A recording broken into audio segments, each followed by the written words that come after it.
নমস্কার বন্ধুরা, সুষমা সিম্পল লাইফে আপনাদের স্বাগতম। আজ আমি শুকনো মাছের একটি রেসিপি তৈরি করে আপনাদের দেখাবো। তো আপনারা দেখতে থাকুন। রেসিপিটি যদি আপনাদের ভালো লাগে তাহলে like, share, comment and subscribe করে দেবেন। এখানে আমার যা যা উপকরণ লাগবে নিয়ে নিয়েছি।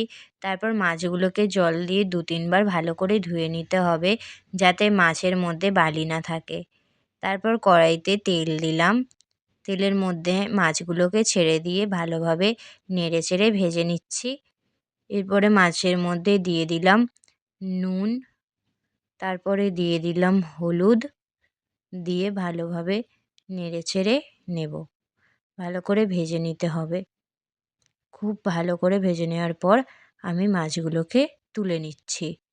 তুলে নেওয়ার পর কড়াইতে আবার তেল দিয়ে তার মধ্যে দিয়ে দেব বেগুন। বেগুনটাও ভালো করে ভেজে নিতে হবে। বেগুনগুলো একটু নাড়াচাড়া করে ভেজে নিয়ে আমি তুলে নিলাম। তুলে নেওয়ার পর ওই তেলের মধ্যে দিয়ে দেবো আলু। আলুগুলোকেও বেগুনের মতোই ভেজে নিতে হবে। ভালো করে নেড়েচেড়ে হালকা করে ভেজে আমি তুলে নিলাম। তারপরে তেলের মধ্যে পেঁয়াজ দিয়ে ভালো করে পেঁয়াজটা ভেজে নিয়ে ওর মধ্যে আদা রসুন বাটাটা দিয়ে দিলাম। তারপর দিয়ে দিলাম মটরশুঁটি। মটরশুঁটিটা দিয়ে ভালো করে নেড়ে নিলাম। তারপরে দিয়ে দিলাম টমেটোটা দিয়েও নেড়ে নিলাম। এবার দিয়ে দিলাম নুন আর হলুদ আর লঙ্কা গুঁড়ো, দিয়েও ভালোভাবে কষিয়ে নিলাম। এরপর দিয়ে দিলাম বেগুন আর আলু ভাজাটা, দিয়ে ভালোভাবে কষিয়ে নিয়ে ওর মধ্যে ভাজা মাছগুলোকে দিয়ে দিলাম। দিয়েও ভালোভাবে নেড়েচেড়ে এরপরে দিয়ে দিলাম জল।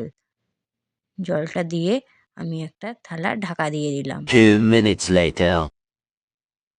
তারপরে ঢাকনাটা খুলে খুব ভালোভাবে নেড়েচেড়ে নামিয়ে নিলাম কষা কষা শুকনো মাছ। ভিডিওটি যদি আপনাদের ভালো লেগে থাকে তাহলে like, share, comment and subscribe করে দেবেন। টাটা।